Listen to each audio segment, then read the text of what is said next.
More desperately gloomy news for the economy this morning, with a new report saying it could take another generation for property prices to return to their Celtic Tiger peak.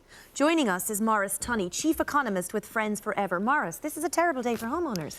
Well, for those trying to sell, yes, Una. What it means is if you bought in the Liberties in Dublin for €400,000 at the top end of the market, well then it might be 2016 before we see a return to these values. I'm happy to say I was one of the very few in my industry who could see this one coming. Was that in your book, Nothing Will Stop This Tiger? Well, it was in the last chapter. Hey, Maurice. However negative the news, we try to talk it up a little at Nightlive. Una should know that by now.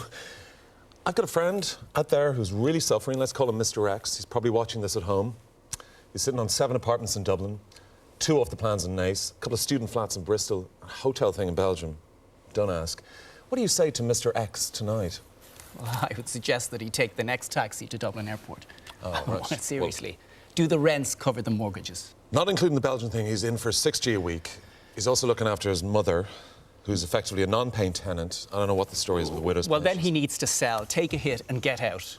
OK, he loses everything and still owes the banks. Maurice, you and your kind told us, to buy these properties.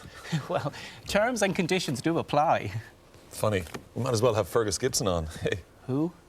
He's the astrologer. He actually predicts things. Maurice, does this spell the end of our obsession with home ownership? Well, I can't say that, Una. But what I would say is the day of the dentist, the pilot, indeed the TV presenter, believing they can be the next Donald Trump, I mean, it's gone. It's over. And to anyone like myself who may be in the market for a bargain, what do you suggest, Maurice? I would say, Una, all your stars are aligned. Thanks, Maurice. Don't forget, Nightlive is taking the war and recession on the road. We're hosting a